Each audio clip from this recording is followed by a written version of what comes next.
Selamat siang, saya Angela Claudia dengan NIM 19400588. Di sini saya akan mempresentasikan tentang HGU atau Hak Guna Usaha. Hak guna usaha berdasarkan pasal 28 Undang-Undang Nomor 5 Tahun 1960 ialah hak untuk mengusahakan tanah yang langsung dikuasai negara dalam jangka waktu tertentu guna perusahaan pertanian, perikanan, ataupun peternakan. Ciri-ciri HGU ialah 1. Hak atas tanah yang kuat dapat beralih dan dialihkan. 2. Jangka waktunya terbatas, dijadikan jaminan hutang dan dapat dilepaskan oleh yang mempunyai hak atas tanah. 3. Untuk keperluan usaha pertanian. Subjek hak guna usaha ialah 1. Warga negara Indonesia. 2. Badan Hukum Indonesia. Terjadinya HGU menurut pasal 31 Undang-Undang Nomor 5 Tahun 1960 ialah 1. Penetapan pemerintah.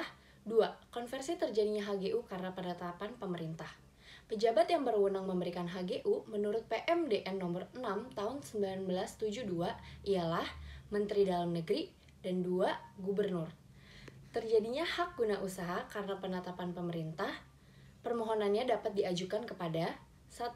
Menteri Dalam Negeri jika luas tanahnya melebihi 25 hektar dan atau untuk tanaman keras menurut pasal 12 PMDN nomor 6 tahun 1972. 2. Gubernur apabila luasnya tidak melebihi 25 hektar dan bukan untuk tanaman keras. Permohonan diajukan melalui BPN, surat permohonan berupa daftar isian yang standar. Permohonan dapat dilengkapi dengan 1. Bonafiditas dan likuiditas pemohon. 2. Rencana pengusahaan tanah tersebut, baik jangka panjang maupun jangka pendek. 3. Tenaga ahli yang tersedia. 4. Rekomendasi dari instansi yang dianggap perlu sehubungan dengan kegiatan pemohon.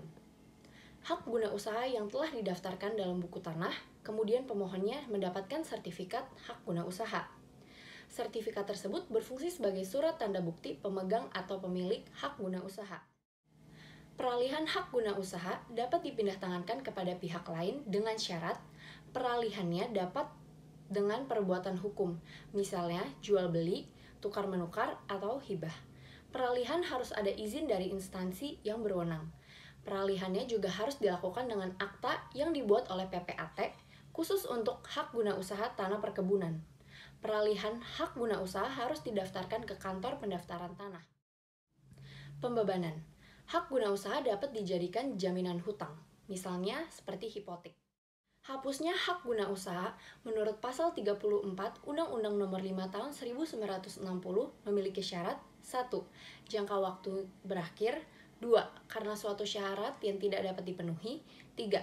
Dilepas oleh pemegang atau pemiliknya. 4. Dicabut untuk kepentingan umum. 5. Tanahnya diterlantarkan. 6. Tanahnya musnah. Dan yang terakhir, karena pasal 30 ayat 2 Undang-Undang Nomor 5 Tahun 1960. Sekian presentasi dari saya. Terima kasih.